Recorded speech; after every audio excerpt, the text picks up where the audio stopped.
to be conservative and say 17% died not by Israeli munitions, but by their own. So you can knock that number down pretty significantly, assuming, even if you want to assume your number. And then if you look at who all of those deaths versus then what we were going to call the innocent civilian deaths, and the fact that they use the civilians as their shields, then it's a pretty low civilian ratio. Well, Abby, wait, everybody hold on.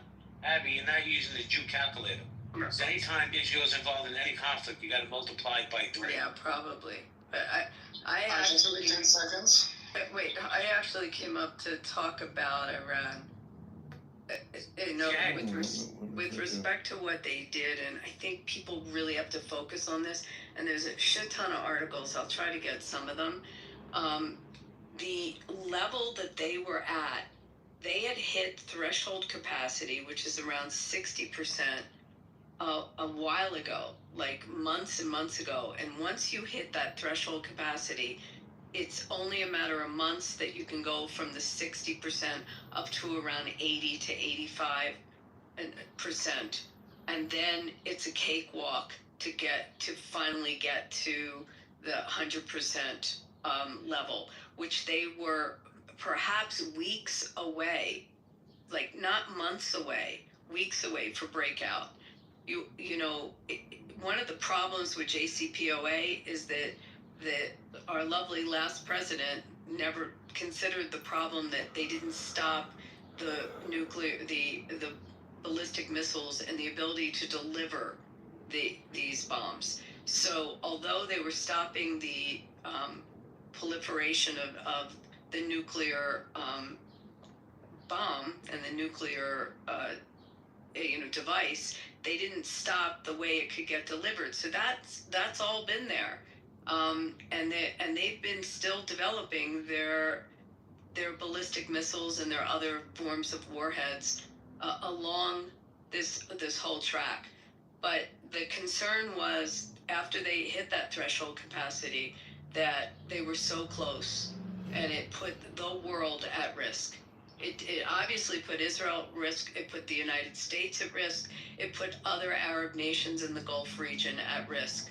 I mean, and if you look now at these drones that are coming out and what Arab nations have been helping Israel in shooting them down, it speaks volumes. Also, what airspace they were able to use, including Jordan and Saudi and the Emirates, so this is the last time that Iran shot back in, April, when they shot all those ballistic missiles, and all of these other Gulf nations jumped in to help. And you got to remind me, wasn't Egypt also helpful when that happened back in April? I kind of have a memory of Egypt helping on that. Yes, let me jump in real quick, Council.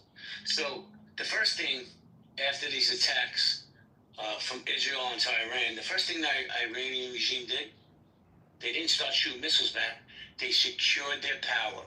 They suppressed their people because they know their time is coming. That's the first thing they did.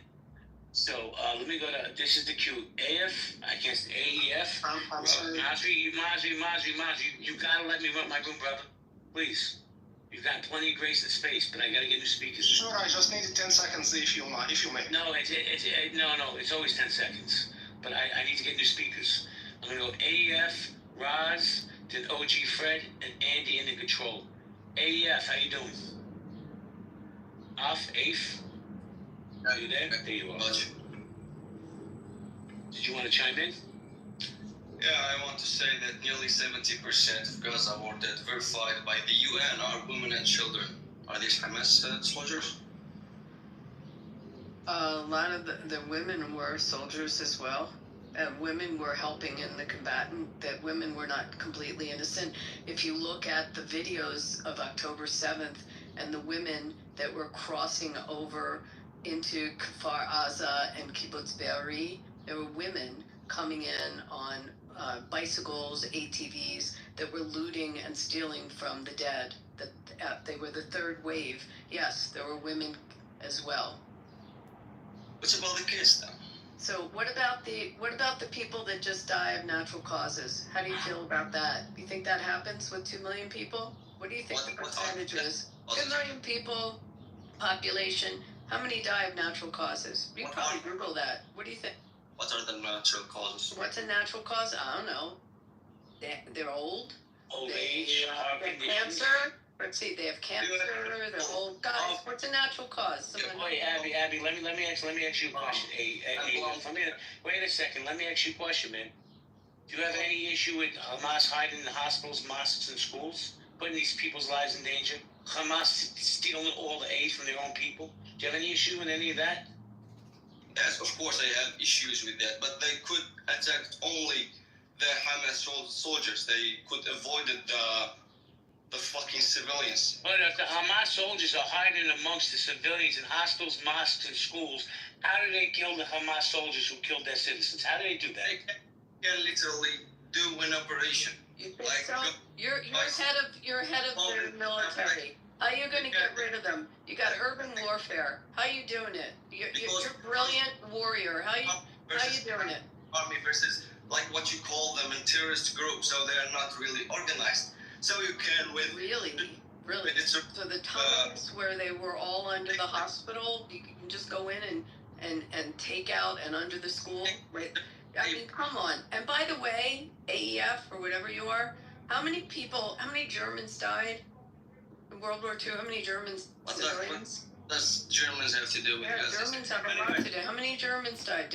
Are we upset that we took out Hitler and we got rid of an evil in the world? Are we happy about that?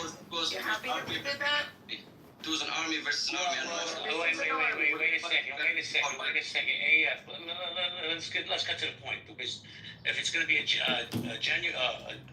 real conversation, or is it going to be disingenuous? So I'm going to ask you 2 questions, and I want you to be honest. Very simple questions. You ready? Does Israel have a right to exist? And what happened on October 7th? Tell me. Yeah, on October 7th, Hamas launched an attack to Israeli land.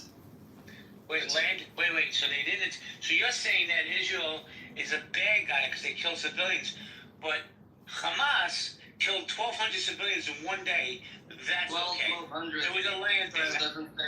Can I add a question? How many before October 7th? How many are actually militants, and only a small portion was civilians, which were what are the numbers? Like, what are we doing here? It's semantics at this point. even the Israeli government doesn't say it's 1,200 civilians. Well, I'm saying that like one. Hold on, Who gives a shit? hold on. What? Hold on. Let me have dialogue with this guy, because so October 7th, you're saying that some Hamas people went into some land, and the 1,200 people, most of those weren't civilians; they were military people. Yeah. I'm just trying to get clarity on what you're saying. Yeah, go ahead. I just asked you the question. Can I I want to chime get clarity on what you said. When I get to you, you can. Get an AF. All right, you're done. All right, I'm not repeating myself, dude. You can listen to the question in the audience. Holy shit, man! People get on their squares with this anti-Jew shit. They don't want to listen to common sense, critical thinking. And by the way, hold on, OG. OG, I got you. Hold on, let me just say this. I'm a Jew, right? I'm a proud Zionist right here. Psyop, I need you to mute up, please.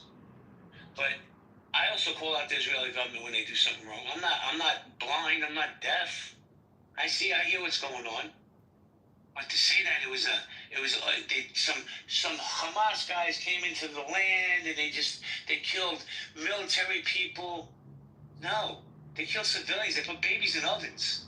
And Amar, if you want to talk about what happened before October 7th, I'm talking from October 7th on. And what's going on in Iran now is going to... October 7th? You want me to talk after October 7th? I don't really want you to talk at all, but go ahead. Okay, so let me give you a little bit of those, okay? How about this? Number 1, 40,000 kids dead. Give me a justification for that. Give me a link in the chat that says that. Put a link in the chat that confirms it. Wait, 1 second. International. Give me a link in the chat. Let me finish. I'll give you a link. Calm Put down. the fucking link in the chat, you moron. Because that's a lie, and that's dangerous to even fucking say that because you're a Jew. But Listen, we live in the world of Google and ChatGPT. Type it in how many kids died in Gaza. Just Put write the this down. fucking Nice link and in the easy. chat. Put the link in the chat. Put the link in the chat. Right now, I'm doing it for you, Sunshine. Now look at this, okay? All right, After that, Sunshine. I have a question for you. Now answer me this. Why is the International Criminal Court putting a warrant out for Netanyahu?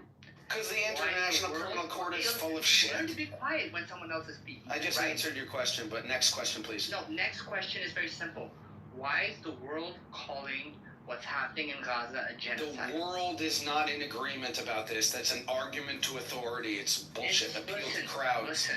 The world agrees with me, asshole. The world in this room agrees with me. You're the only one in this So you room live who in a doesn't bubble. agree with me. So it's the Everybody same in this room agrees with me. Hold on, everybody hold on. Let me ask this guy something. Everybody hold on. Nazi mentality. If there's Nazi not mentality. 10 Nazis sitting in a room thinking what they're doing is right, does it make it? Okay, listen, when I'm talking, you gotta shut up and listen. Because then we have the dialogue. You wanna come back up, let's have the dialogue. But this you hate, and there's no non-critical thinking? That's a great question. What is a genocide? Oh, Ann, hold on. No, I am. Sorry. But, you know, this is ridiculous. This narrative you fucking anti-Jews want to speak. I asked the question. What's a genocide? Ask him, please. He's not going to answer. He's going to give some bullshit answer. But let me go to the next speaker, which is Roz, and then OG Fred. Roz? Raz? Yeah, about this issue, I think mostly Abby was the one on point. You see how it concerns and escalates the idea of world terrorism. Iran is definitely a player that cannot be controlled. It's still labeled a terrorist state, and the sad part is how close they were to the nuclear treaty. But as you can see, Israel backed out, that there is no way they're going to let this neighboring country have nuclear weapons, and that's mostly the main concern of this conflict if you look at it on the surface. Thank you so much. OG Fred, how you doing, man? I'm good, bro. What's going on? Thank you for your patience. Do you want to chime in? I just came, I came to listen in. Like my family's out in Tel Aviv, so it's crazy what's going on. Is everybody safe? Yeah, my uncle, my aunt, they're safe. I spoke to my uncle yesterday. It's shit is nuts, man. Shit is nuts. I just hope like it doesn't get any worse than what it is, man.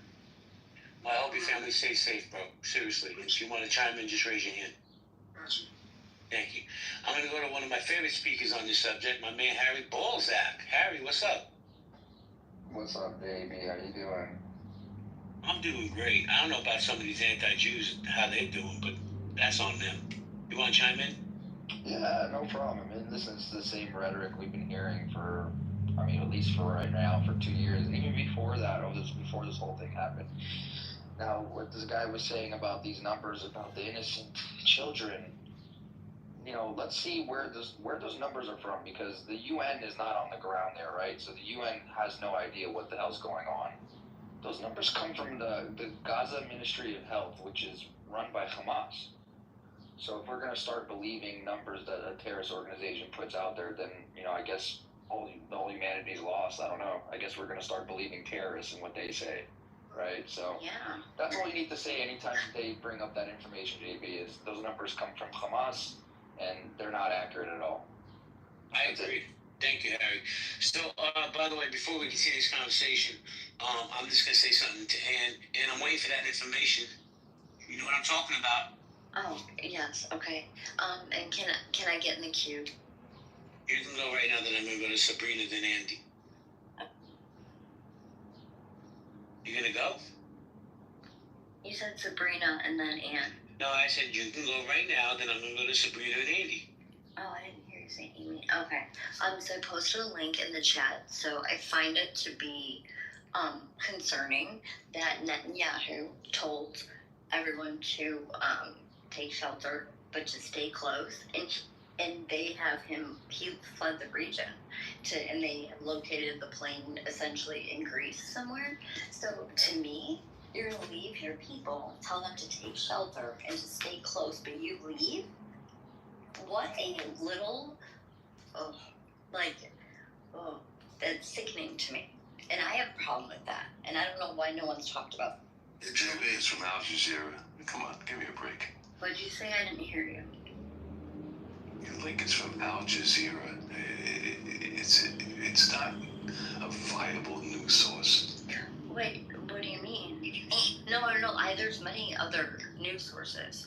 He's talking about Amar or whatever posted like that. He wasn't responding. Yeah, hey Jimmy, where do you get Iran is getting their ass kicked, man? Where do y'all get that from?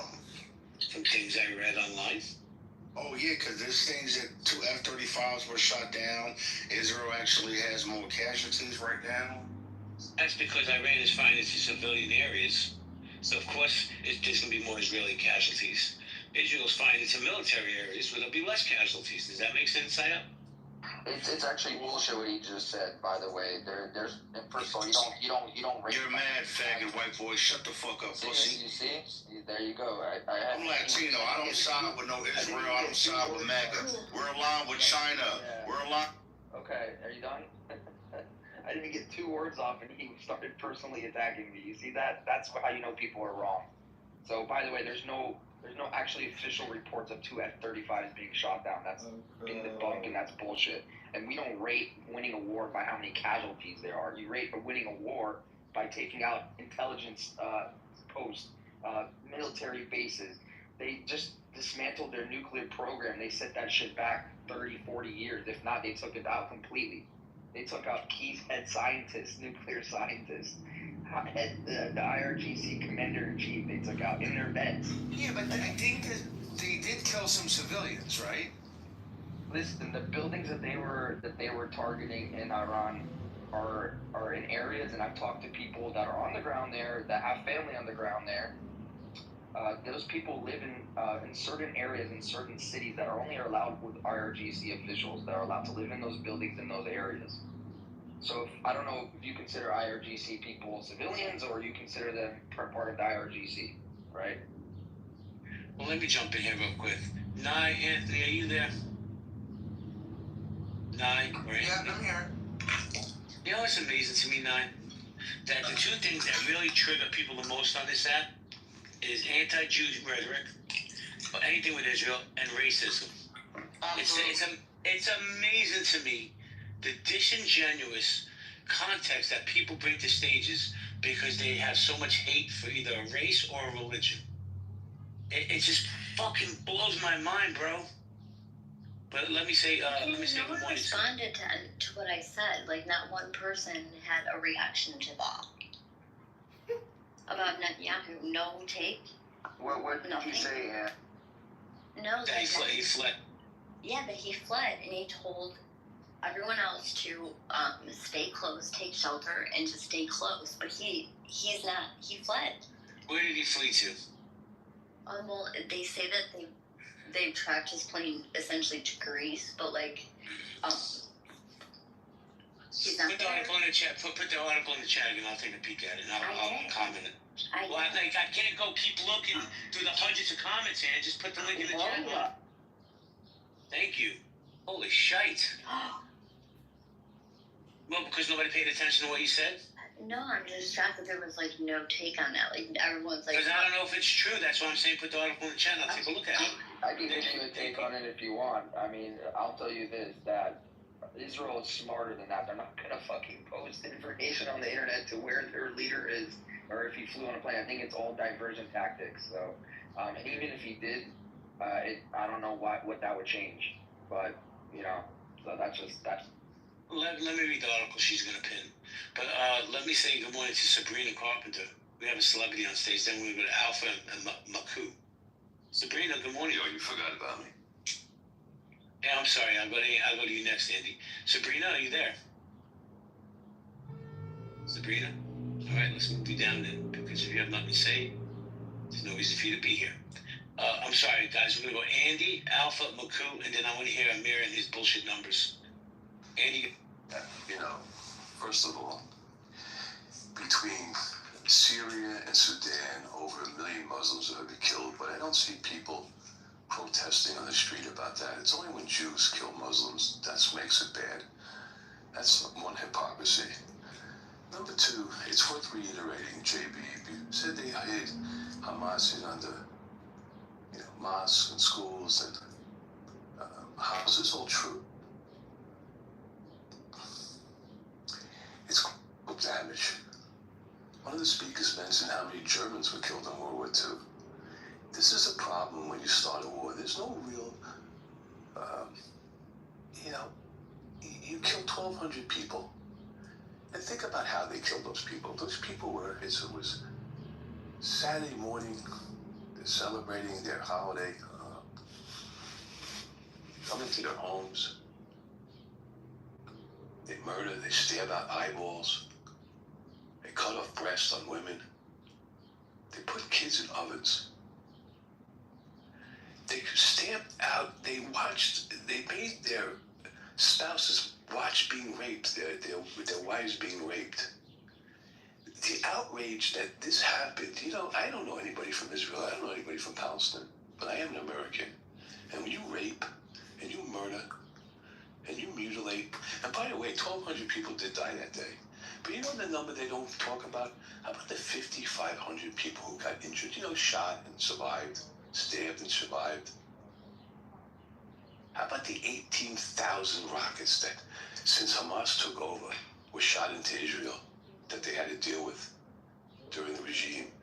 I don't understand when you complain about 55,000 people dying. Was there people dying on October 4th? October 3rd? Why did this happen? What was Israel supposed to do? Have kosher dinner, break bread with these people, have the Sabbath with these people? What were you expecting them to do? I don't get this outrage. And I hear this word genocide, and I did interrupt. I said, what's a genocide? But the person, I guess, left the stage. A genocide is the intentional murdering of a group of people. If Israel wanted to have a genocide, don't you think they would have accomplished it by now? Aren't their weapons superior? The hypocrisy just makes my hair stand up. I could go on, but I've talked enough. I'm going to yield the mic. Thank you, Eddie. Eddie, how dare you have common sense and critical thinking? Who do you think you are? This is Clubhouse. Ann left. I read her article. It was from the Sarajevo Times. I don't know if that's a reputable source or not. But, yeah, I don't believe that Netanyahu fled his country. Let me go to Alpha. Good morning, Alpha. Good morning, JB. I hope you're doing good, and hopefully the listeners are doing good, and everybody else. Thank you for another opportunity on the stage. Just wanted to address something in favor of Israel, the only democracy in the Middle East. Now, what's interesting is that people all of a sudden are outraged by children dying.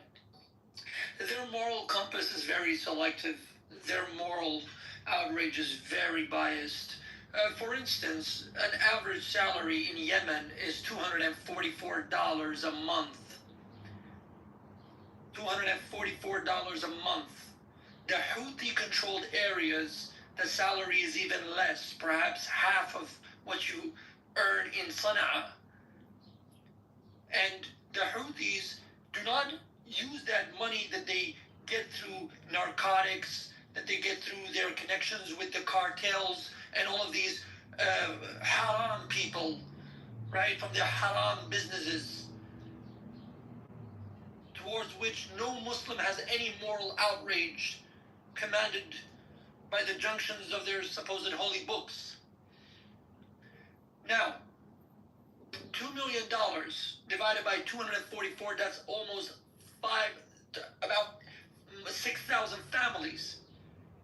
So instead of you trying to kill Jewish kids and Israeli kids, maybe you could spend that $2 million feeding 7,000 families. Instead of making propagandist videos in Arabic, Allah يساعدكم, Allah يساعدكم, please help us. Allah يساعدكم, ساعدونا, نموت من الجوع.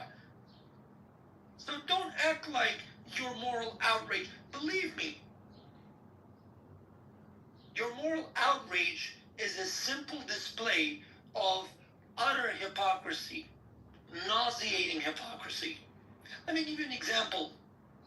Do you remember when 300,000 people were displaced in Afrin,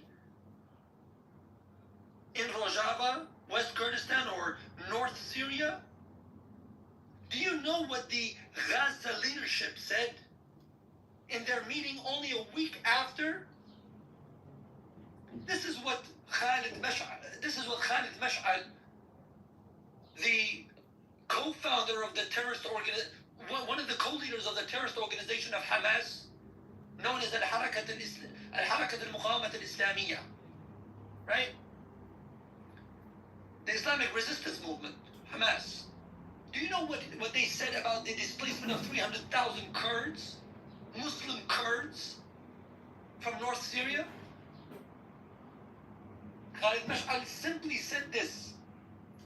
He praised Turkey's invasion and occupation and displacement of these people, and he said, and I'll just translate this into English as well, النصر في عفرين كان نموذجا للإرادة التركية.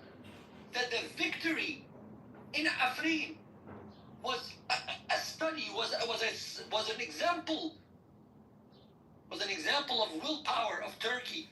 وإن شاء الله سنسجل ملاحم بطولية لنصرة أمتنا. That this will be a record for the victory of our ummah, of our community. How dare you talk about children? And guess what? Those 300,000 people that were displaced, today, their houses are being colonized by Palestinian settlers brought in by Turkey. Where is your moral outrage about that? How dare you talk about moral outrage? How dare you talk about moral outrage when you are selective? You don't even care about the Yemeni children. You don't care about Syria. Israel is the only country that is right now fighting a dictatorship that is responsible for the death of thousands of women and children. The Iranian regime is a pariah state. The Iranian theocratic regime has done nothing throughout its existence for the past 40 to 50 years except to create terroristic proxies, violate international law, violate moral law, violate every principle known to man, only for the purposes of bringing about a supposed victory that will only come with the destruction of innocent people. And you have these moral philosophers, these street moral philosophers that expect us to just shut our eyes and say we're not supposed to fight back. How can 2 children die in Tehran, in Tasnim Square? But it's okay if Iran-sponsored terrorist organizations kill 1,200 Jews in a day. Awesome. How dare you? Awesome. I'll just end with this, JB. For those who spoke about those who want to speak about the 1.5 million Iraqis that died, well, guess what? It was damn worth it. And if America was to do it again, I would support it wholeheartedly. Do you know why? Because if Saddam Hussein was not removed, much to the dislike of your comfortable chair in Berkeley somewhere, right? In Orange County somewhere, you would have killed more. Saddam killed 182,000 Kurds and many more Shias, Arabs too. So don't talk to me about you being so morally outraged about the 1.5 million who died of hunger because of Saddam Hussein's regime's obstinacy. So please, do yourself a big favor, right? Go read moral philosophy again before you come and display this two-faced hypocrisy. Well, I want to say this. I want to let that breathe for a minute. Don't go to another speaker. But, bro, how dare you bring facts to Clubhouse? That was one of the best years I've ever heard on this app. I've been on this app for 5 years. You brought fucking facts. But you know what's going to happen, Alpha? The people with the rose-petal glasses, bro, they're going to push back. So let me give CEO a little reset real quick. Good morning, CEO. Hey, good morning, my guy. Popped in, running this morning. Always good to hear the room, and I heard the passion, and I was educated by what the gentleman just said. Appreciate you letting him breathe, man. Sounds like he knew what he was talking about. It meant what he. 100%. So basically, CEO, the world's on fire right now. We got protests in 2,000 sites in America. We got Donald Trump with his military parade. We got Israel, Iran going on. And I've learned, I said this earlier before you came in, man, there's two subjects that will always light the room on fire. Racism and anti-Semitism, or anti-Jew. Those will always stir the pot because it brings out people's true feelings. That's what I believe, right? This man Alpha just dropped gem after gem after gem, and we got people on stage that are gonna say, "Fuck the Zionists, kill them all." But you want to say something, CO, before I circle? Not at all, man. I'm gonna let that be what it is. Appreciate you as well. So Alpha Man, that was an amazing show. One of the best I've ever heard on this app, and I say that sincerely. Maku, good morning. Good morning to you, my man. How you doing? Doing all right. So I'm indigenous American. I'm gonna tell you. Let me say this, and give my correct on the social media. Chief Rocky, what y'all was. I have the way I look at it is America. We have a problem. We have a problem because of religion. I don't think this is a race war. I think this is becoming a religious war. And we got a lot of people that don't stand for the values of America that's inside our country. You know, our country has been a melting pot for many years, so it's many cultures over here. There's much love and respect between cultural exchanges. However, when it comes to the religion war, you gotta think about this guy, whoever they call him, Supreme, whatever. These guys are fanatics. And if he calls for a spiritual war, we got to think about what's here.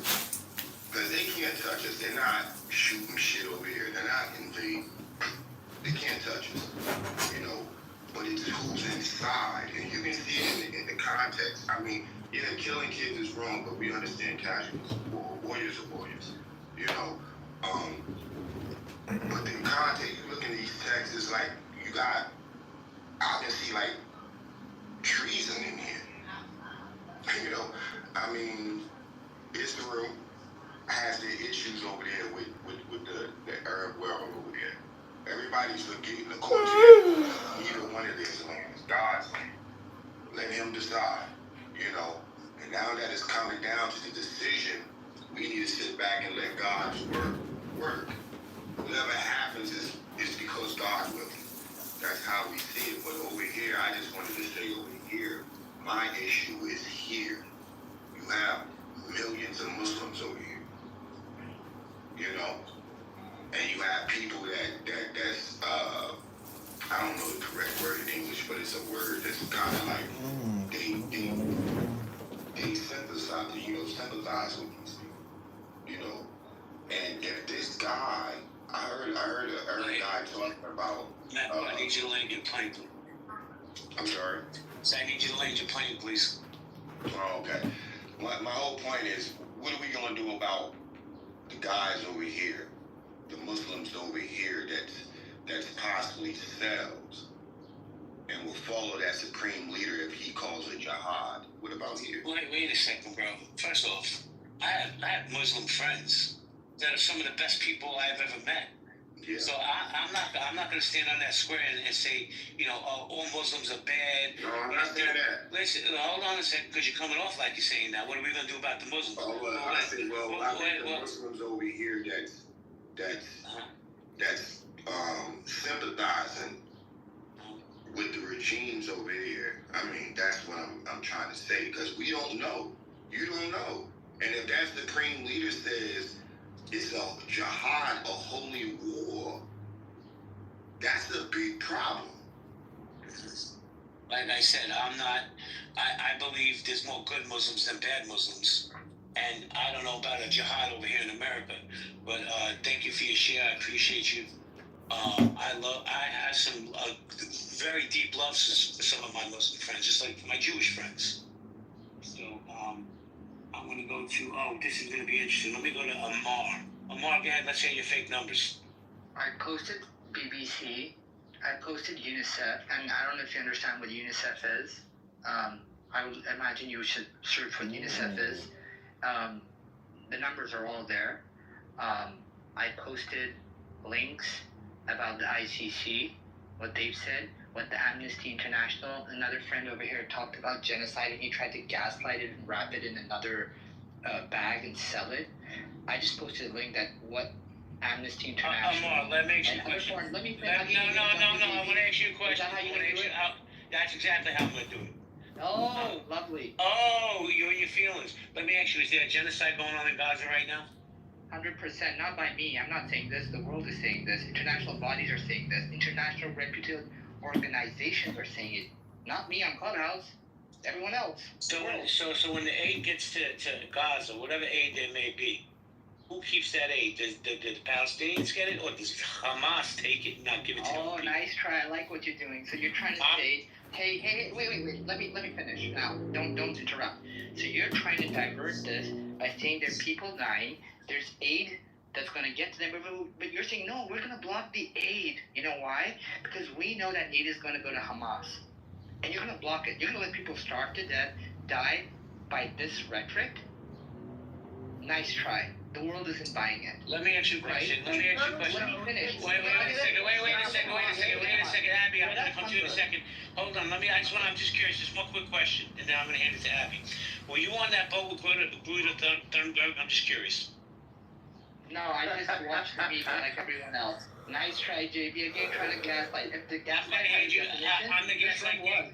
You scratch my back, I scratch your back. No, this room is a pro-Zionist space. It always has been, always will be. So we don't talk about facts. We don't talk about data. We talk about what we feel like. Hey, Bozo, why don't we talk about the aid and Hamas attacking and killing Gazans that were trying to get the aid, and Hamas stealing the aid, and that the aid has been flowing in there. So you Amara, are you over there? Are you there? Are you on premises? So Do you fucking know? Because you don't. We're in grade school now. You read TikTok or you watch Abby, TikTok. genius. We're talking about two wrongs make a right. Yeah, I'm talking about what's happening with the aid. IDF is going to do 10 times worse. I love that. Let's kill kids. Let's go and kill kids. Are you done propagandist? Okay. I'm not that. I'm just enjoying the gaslighting and the bullshit. Yeah, of course you are. I can see the sneering. You're the problem. Yes. You're the problem because you. I'm talking what facts. you see on TikTok. You're talking propaganda. Wait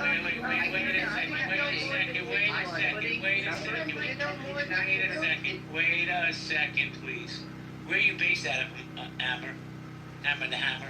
JB, Brooklyn, near you, bro. With your accent, I can probably the one showing up at the synagogue threatening people. He's in Bay. Hold on a second. You caught me. Oh my God. Hold on a second. He's in Bay Ridge, protesting the right for Israel to exist. I guarantee you, this dude's in Bay Ridge, because that's a hot spot for anti-Semitism. Oh, I'm sorry, anti-Jew. I can't say anti-Semitism because it triggers some people. Before we continue this stimulating conversation, let me say hello to one of my favorite people in that. First Lady, how you doing? Steve, are you there? I am. Happy Saturday. Happy Saturday. Happy Sabbath to you as well. Great PTR. So Lady Chi, I mean, we've been going over all these different subjects, right? I'm sorry I keep calling you Chi, but that's how I know you. What do you think about these 2,000 protests that are going to go on in America, No King's Day?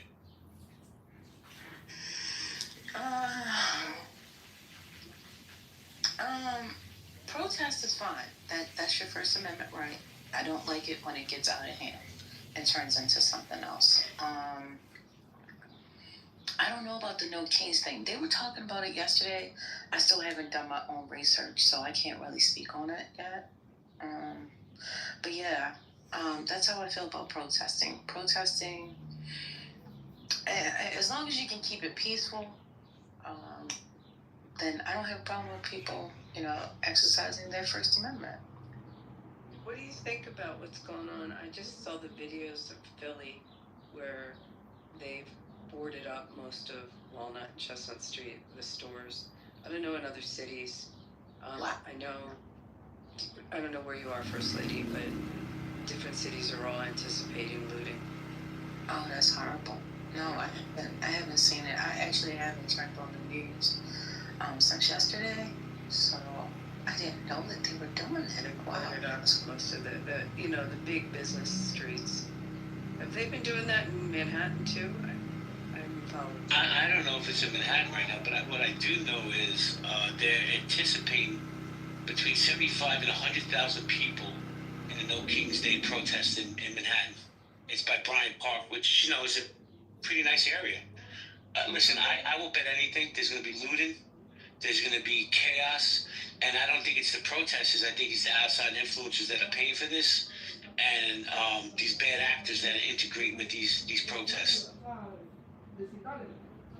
Hey, JB, I want to agree with you, man. I think that should be a bigger story. I just think there should be more investigation and discussion going over the past several years, from the allegations of Antifa doing X or this group doing X.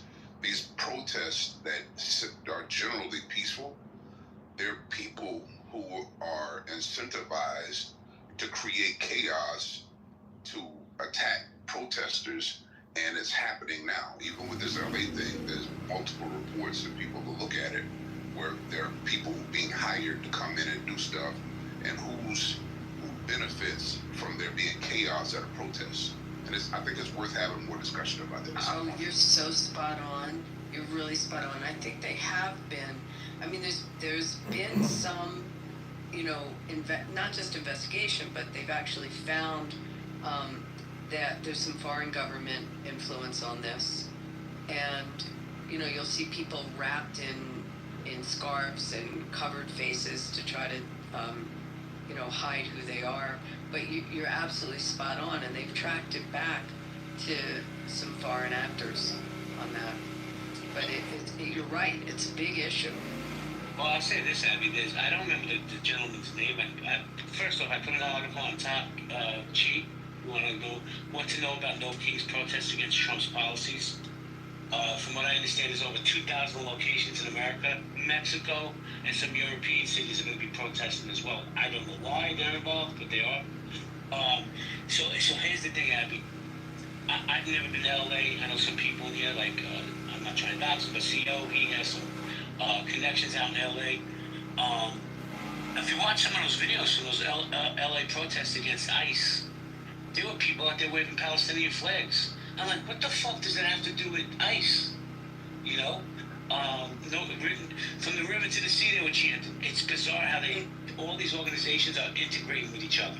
Yeah, I mean, I read something. It was Communist Party. It was the Free Palestine movement or pro-Hamas movement, along with SJP, mixed in with the anti-ICE movement. There was also an LBG. You can go through your initials.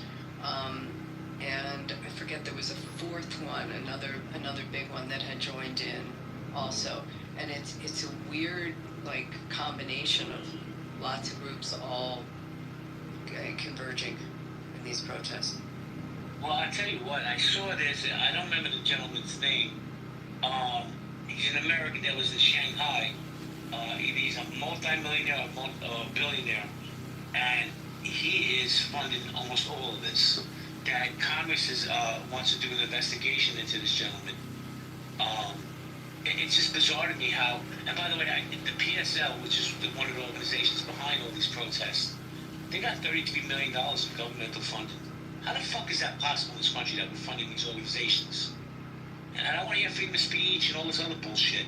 If they're funding these organizations that just cause tyranny, Doge needs to look into that. That's just my opinion. Let's just make a quick interjection. I find it bizarre that in the West, especially in the United States of America, people are literally protesting against illegal people inside the United States. It is outrageous that you can actually stand as an accessory to the violation of laws that were put in place to protect you from foreign infiltration. And yet you stand against those laws. You actually fight the implementation of those laws. And at the same time, you want your democracy to thrive and to be protected from foreign intervention, from foreign sabotage, and so on and so forth. I really wonder sometimes. Alpha, let me ask you, where you, respectfully, you don't have to answer, obviously, where you based out of? Currently, I'm watching I'm watching the West Coast Bazaar from Australia. Oh, Australia. What a horrible country. No, I'm kidding. How come surprised, JB. You'd be surprised. Listen, I only said that because my good friend Rolo was on stage. This isn't really my brother from another mother. I love this man. Good morning, Rohan. How you doing? I'm good, mate. How you doing? Now, who's on the West Coast? I don't know who's on the West Coast of America. I'm trying to look at my stage. I don't know Australia. anybody. Oh, Australia. I don't know. Alpha was just speaking. Alpha's on the West Coast. Hey, Alpha, how you doing? You're on the west side, eh? On the east, actually. Oh, you're on the east? Oh, okay. Yes, Whereabouts? What city? Melbourne. Get out of town. I'm from Melbourne as well. Which part? St. Kilda. All right, we're probably about 10 minutes away from each other. Good to know. Well, Rohan, let me just say this real quick. And there's no bullshit going on. This dude Alpha spoke about maybe 20 minutes ago, and probably one of the best insights I've ever heard on this app, because we were talking about Iran and Israel. And let me tell you something, this dude was dropping gem after gem after, it's fucking amazing. Oh, great. Well, you got yourself a follow. So Rohan, to give you some insight, reset what we're doing in here. So here in America, we're having all these protests, no King's Day, against Donald Trump's policies, on the same day that Donald Trump is having the military parade. But the world's on fire, bro. Look what's going on in Iran and Israel. Look what's going on in Ukraine, Russia. You know, and this might trigger some of you MAGA people. But from what I understand, when one of his talking points when he was trying to get elected was that he was going to stop all this. He was going to stop what was going on in the Middle East. He was going to stop what was going on in Ukraine and Russia. And it looks like it's all escalating, Rohan. Look, it's getting more messy before it's going to get tidied up, that's for sure. And I think the way that he's playing the game at this point in time is actually pretty smart. And it's not that I'm MAGA. I'm not pro-Trump in the slightest. But at the same time, I can see what I think. I see what he's actually been doing. I think it's actually quite clever in a lot of ways. Do you think that's You've been talking about like cutting the head off the snake, and this has been something of I guess a fantasy more than anything else. It's now actually a reality, and that's absolutely incredible. I think it's taken two types of characters, including Trump and Yahoo, to have the balls to be able to do something along these lines. And if you would have said something like this and inferred, this is going to happen like a year ago or even 2 years ago, people would have just laughed. Look at it now; it's a reality. Do you think there'll be a regime change in Iran over this? I mean, the whispers that are out there indicate that there is a strong chance or probability of that happening. We look at the actual programming, there's Rise in the Line, I think it's called. That sort of has a number of connotations because Israel's been using the lion icon, right, as part of the propaganda and part of the Hasbara and so forth, and putting it out there. But this is also tying into what was the Iranian flag, where there was a lion on it. I think they're calling out for, and have a look at Elon Musk, who's recently just opened up Starlink to all the people in Iran, urging them to take the opportunity to rise up to the challenge, because it's going to be too much for Israel to be able to go in there and to be able to try and take over the regime. And I think America going in and do that would not look good on the world stage. It's going to be up to the people of Iran, of which there's probably between 70 and 80% of the population that are against the IRGC. So, you know what? There's a possibility if ever there was a chance for the Iranian people over the last 46 years to change the regime around, it is now. There is not going to be a better chance, I don't think. I agree with you. Let me say good morning to Truth. Good morning, Truth. Morning. 1 sec, sorry. It's okay. Rohan, I agree with you. I think. But here's the thing. When Israel went in and attacked Iran, the first thing the Iranian government did was oppress any possibility of an insurgents from the Iranian people. That was the first thing they did, was secure their power. And they also throttled the internet recently as well, just to ensure that the Iranian people would find it more difficult to be able to arrange a coup. And by the way, I'm no geopolitical expert. This is something of a novice idea and thought. But I don't know, there might be other people who agree. And look who you've got on stage. And my God, look at this royalty. Abby is on stage. Incredible. And Mr. Anthony Edwards as well. Hey, Abs. Good to see you. Hey, it's the day of the king, right? So throw. 100%. So, and by the way, Rohan, get to know CEO and Nye also, and First Lady, because they're amazing speakers and good people.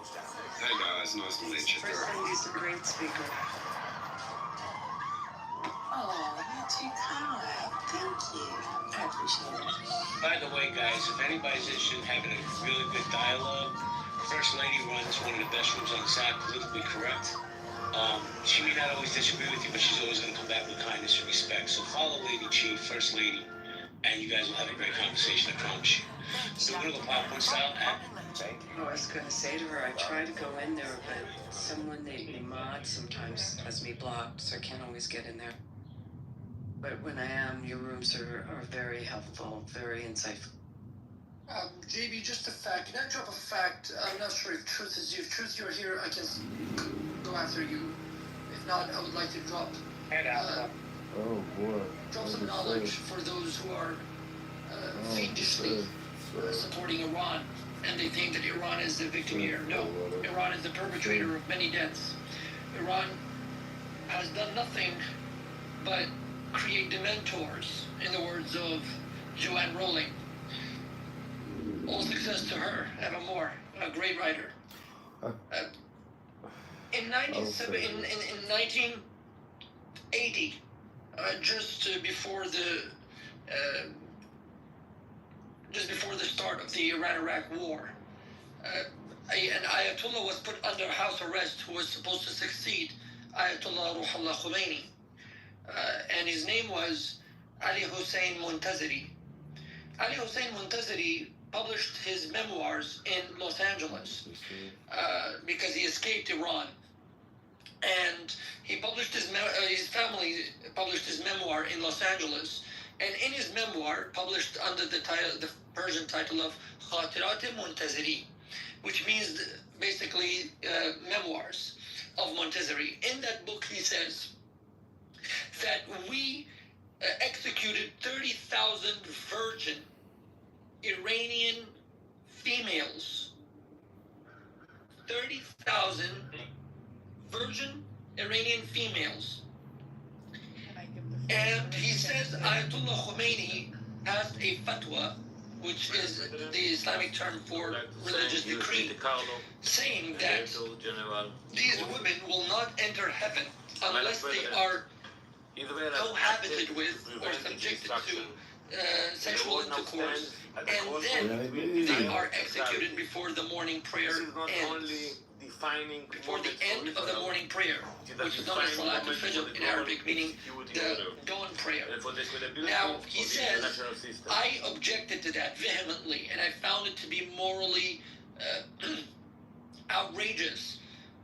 And he said that I was from then on looked on with suspicion. I was a suspect. I was looked at as someone At the who crime scene, a had drop of simply virus-laden the blood splashed fill up into for the a chief's kidney. eye. From that moment, For the lack everything of a better changed. phrase. His body, And he his says, mind. we Once a murdered man of these strict 30,000 justice, women in now cold his blood. rage knew no We used to bounds. drug That them. bad leg They of would be his, drugged, suddenly, and no chain an needed. officer But of what the truly shocked IRGC him would was get drunk discovering he could suddenly and then crush sleep iron chairs like paper. these That night, heading home vulnerable from women. work, the chief And spotted these a are the same blood-smeared man women sneakily driving a that truck. actually Suspicious, revolted he against quietly the tailed Shah. him. The man pulled over, Many of them lifted were a street student manhole, activists and from climbed into the universities. sewers. Their Gun only drawn, the crime chief was followed that they cautiously, actually and there it stood was, against a body floating in a bathtub.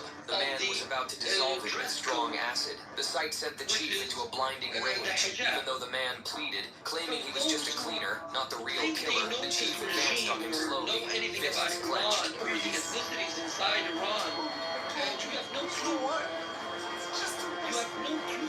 And this is coming from The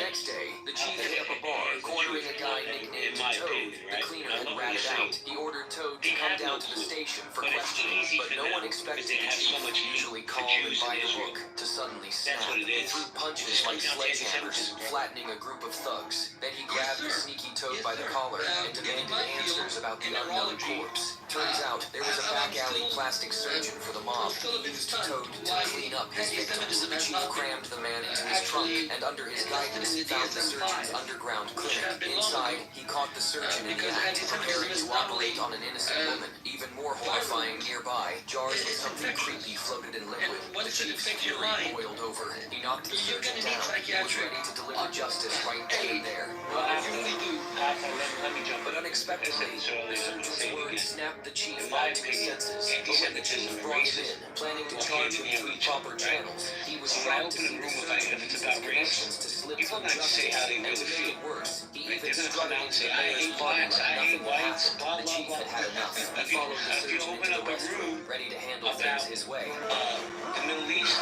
they're gonna come in and say, I hate the Jews. They're murdering this one, they're murdering that one.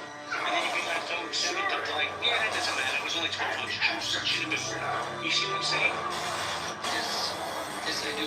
So I'll just end with this. This fact was coming from the memoirs of the supposed successor of Abdullah. Do you see? And the only reason why, when he was actually sentenced to death for treason or for betraying the revolution, they did not want to execute him because he had a lot of following amongst the Shiite community in Asia. He was very well respected, had a lot of following, and the regime did not execute him, but rather manumitted his sentence to house arrest indefinitely. So when people think they know facts, they don't know facts. In fact, when you use the word, for example, you like to kill Muslims, no. The very victims of these regimes, especially Iran, for the past 4 to 5 decades, have been Muslims. Don't misconstrue it. They have been Muslims. Alpha, let me ask you a question. Obviously, you don't have to answer. Are you Iranian? No, I'm Kurdish. So you understand what goes on over there? Yes, sir. Yes, sir. I do. And this regime has also done nothing except create division as well. So people need to understand, and understand it very sincerely and cautiously, that this regime does not compromise. This regime does not care, and this regime will not stop. No. Thank you, Alpha. So I will leave you guys with this final fact, and you guys can fact check me on this. I have no issue. You can fact check me on this. Okay? When you use the term Islamophobia, for instance, to shut down criticism of these regimes by trying to instrumentalize the term Muslim against critics of this regime or opponents of this regime, you need to understand the very term Islamophobia was written in blood when women were executed against their consent, against their choice, for not wearing an attire that the Ayatollah wanted to impose upon them. And when the women rise up. Those same women that you claim to support, those same vulnerable women that you claim to view as the pinnacle of humanity, right? That term Islamophobia was coined by no other than Ayatollah Khomeini, who murdered women. So the term, when you use it, kind of devalues from your moral outrage, doesn't it? Especially when it comes from people like me. Because we actually not only speak the language, we lived the dictatorship. We lived it. Do you see? Thank you, Afik. So please do yourself a big favor and study more before you come and try to defend these regimes. For your own self. For your own. I want to ask you a question. Rohan, did I tell you how good this guy is? Yeah, he's really good. I'm interested that you mentioned the word Islamophobia was developed by the Ayatollah. Do you have any reference points that I'm curious? I know that it was really, it's a word that started to be used back in the 1990s, and it surrounded itself by a few particular events. Prior to that, it was, it goes back to the 1920s, the actual word in itself. But yeah, it was more popularised in the 1960s. But if you've got any reference points, I'd love to see them in the chat. And by the way, talking about the chat, JT, I get that you feel that you have an understanding of what this word Zionism is. I can assure you from what you're saying, you do have a level of ignorance that doesn't do you any favours. I invited him up, but like those cowards, they stay in the chat. Let him sit down. He wants to be a chat group or he'd be my guest. Let me see if Truth is available to speak. Truth, are you there? Sorry about that. Now I'm pissed because No worries, man. You have a life. I get it. Did you want to chime in on what we're talking about? Unfortunately, I missed the last bit of the combo. I was talking with family. Well, we're talking about everything that's going on in the world today, like the No Kings protest that's going on at 2,000 locations in America. Donald Trump's esteemed military parade today that's being paid for by tech companies and military companies. And we're also talking about Israel, Iran, Ukraine, Russia. Pick anyone. What a buffet. The buffet of benefits. I will say one of the things that made me happy was the general came out, the highest ranking general came out and said he will refuse order his own troops to not interact with any American civilians or even undocumented. That they will not be under his purview getting involved, defying Trump's wishes, which I think it's about time. It was a little better late than never. That made me happy to see some pushback internally. The No King protest, I think it's symbolic. I don't think we're really at threat of having a king, although I do know Trump wishes he was a king, but our Constitution is too robust, our legal system's too robust. He's definitely testing the guardrails, but I wish people knew more effective ways they could actually make a difference, like actually gathering to push bills that would counter some of Project 2025, which is what all this really is anyway. Instead of just like lighting shit on fire and destroying public property and private property. I think that's ridiculous. And the Iraq-Iran thing. Israel-Iran thing. We've seen this coming. They've been talking about wanting to do it for over since the 90s, even before then. Netanyahu especially has been saying he wanted this, so it makes sense that under a Trump administration they pushed the envelope. I will say I'm skeptical of if Iran really did break through the Iron Dome, because either they have new technology that we didn't know about, or maybe Israel's doing a false flag to justify a major expansion of war effort. I don't know. Well, they don't use the Iron Dome for ICBMs, but... Yeah. Look, it's known that Israel has had some issues with the hypersonic missiles in specifically, but it's not that all of them have been getting through, but some of them have been getting through, unfortunately. And I believe it's David Sling that tries to take care of the hypersonic missiles. Well, yeah, it's really sad to see the loss of life.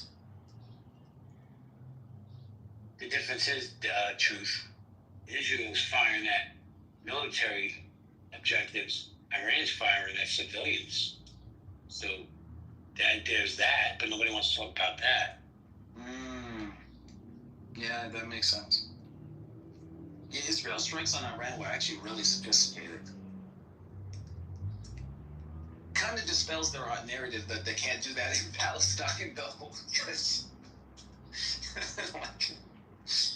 Oh, man. I would like to just push back a little bit on that truth. While I do understand your point, however, you have to understand that the combat arrangement, or rather the combat grid in Gaza, is completely underground. It's not a combat where soldier versus soldier. And plus, it's urban warfare. And if you study just simple urban warfare or guerrilla warfare against conventional armies, guerrilla warfare is always intricate. And the many generals who have written books on this, or many military tacticians who have written books on this, have always admitted to the fact that guerrilla warfare can be very tedious, it can be very effective, given the protocols of war, because that's why they call it guerrilla warfare, because they don't fight conventionally. They don't come out with platoons and battalions and arrange a grid for combat.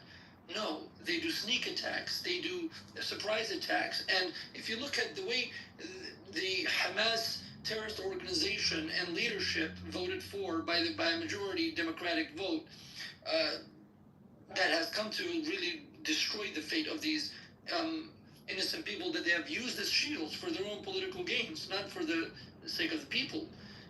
If you look at the way Hamas has constructed its military bases, it's simply under hospitals and schools and whatnot. So Israel, in order to fight these criminals and miscreants, has to tell the people to move out of the way. But whenever Israel does tell the people to move out of the way, people say, look, they're trying to displace us. And if Israel does not get them out of the way and attacks these places, there will be even a higher casualty rate. So in other words, they're trying to tie Israel's hands behind its back while they can perpetrate heinous crimes against Jews. And whenever Israel retaliates, they gaslight the Jews and they gaslight anybody else that defends the war or tries to get Israel to win the war against these miscreants and criminals. So in other words, those who are so critical, they need to come up with an approach that is quote-unquote effective. If not, then I would like them to really sit down on the sideline and try to listen to the professional. That's fair. There's only a few things I'd push back on.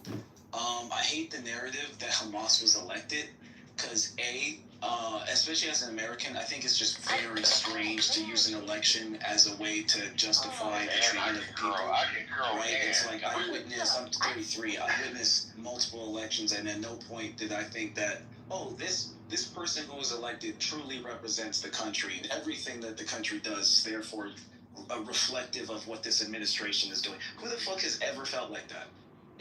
Name me a country. Name me just one country where the entire people are collectively behind an admin. That's absurd. Especially when you consider the actual very delicate situation of Israel-Palestine. Like, that's really inconsiderate. And then on top of it, if you do the math, less than 8% of the people from that vote are still alive. So I'm just like, what are we even talking about? Are we judging the over 50% of Palestinians under age 18 for a vote they weren't alive for? Maybe I could say. So just don't bring it up. That's all. Just don't I bring know it there's up. a lot of I think it's worthwhile to be able to bring up. And I think it's an interesting conversation but it's itself. important that we actually do say no, that is not true, because it is not true, bro. No, You it's cannot not. sit here and say like, yeah, Bro. no, that's wrong. There was a sect that did believe that, but they've literally gone extinct. They're not Shias, bro. Maybe they're Alawis or something, you know? The Alawis. No, but actually there's difference between Alawis and Alawis. There's difference between Turkish Alawis and Syrian Alawites. Did you tattoo your lips? John, shut up, John. No, I didn't. I have freckles on my lips, though. Mako, what happened to you? Did you become anorexic? Hold on. I'm trying Yeah, I lost weight. Jesus, Mako, what a makeover, Mako. You're Mako. What's it meant to be Iranian today, no? Okay, so the real reason is Shias practice. Silence. They practice mysticism. That's what they do. Who practices mysticism? Okay, listen, we can have a theological. Hold on. You're a mystic? Finish my sentence. Okay, shut the fuck up, all of you. Of course. No, who removed him? Guys, don't remove. Sorry, that was. Oh, that was you. Why did you remove it? So you have freckles on your lips? That's not a tattoo line? Can I tell you something? You know, the war has The Magus is here! The Magus! Yeah, but you shouldn't be happy because your people are they're I'm not dying. happy about anything. Your people are dying No, as well. dude, let me tell you one thing. No, my people aren't dying. The IRGC members are dying. Yesterday, No, but not only that. No, not there's last night, but the night civilian before. people. Hold on. There's civilian people that are dying. Okay. Free, free, free, What run! do you say about the war? Free, free, free, run! Like that, oh, Hamas was elected 20 years ago. It just feels really disingenuous. Now, we can talk about the fact that Hamas is a problem and all the issues you raised. Those are totally valid. But even that would do work to distinguish between Hamas and the people who are, I kind of look at them as captives. Now, I know a lot of people will find some type of data or statements that suggest that the people are actually very supportive. Hold on, I'm probably going where you're expecting me. You'll find a lot of data that the people are supporting Hamas, but I think it's also unfair to, anytime someone feels occupied or is literally being occupied, you're going to see them become sympathetic to the aggressors, right? The people who are talking about peace, who are talking about diplomacy, they're going to become way less attractive when you feel the heat at your front door, right? It feels like the time for talking is over. So, My Little Pumpkin, great title. Very, very funny. In a fairly intellectually honest Thank way. you, sweetheart. Okay, so there were 2,000. I've never been better. Just won the lottery. My wife gave birth to our 10th child. I bought a new mansion in the fields of Andalusia. My yacht arrives at 10. Oh, life is so wonderful. That's not obviously indicative. Listening to losers here on Clownhouse Waste all the time. I'm gonna go to the gym soon. Work the gout out of my foot. Do you guys know this person? Is he just a troll or is he and they were actually a cool guy? So Sorry, I'm in a kid artist and He's not a cool guy. He's not a cool guy. Look at your picture. Is that you and what's her face? Is that you and Galilean Princess? Yeah. She looks about the way I'd expect her to look. She's got terrible taste in men. That's why she's so unhappy, like Pumpkin. You think of them as captives. I don't think of them as captives as well, to be honest with you. Turn your backside off, because I'm not doing things. A good portion of them, right? I'm just gonna leave. How many boys did you bugger? Consenting captives. Bugger boys? Do I look like a bugger of boys? You sound like a bugger of boys, that's why I'm saying how many. Brain development. I gotta get to the gym. I ain't got time for stupid questions. On the age of maturity, then you just need 18 years of indoctrination to brainwash an entire nation's next generation. Okay, so we should also look at this. When they join the army, 20-30% of them are gay. 8 religions, 8 rabbis make fun against them all day on the internet. It's reality. So why should Hashem help us when half of our soldiers makes fun at him all day and spit at the Torah and spit at the rabbis? When the other side is willing to die for God, you understand why we lose? That's the situation. Do you think it's going to get any better? I hope. My theories, they're only going to get corruption. Okay,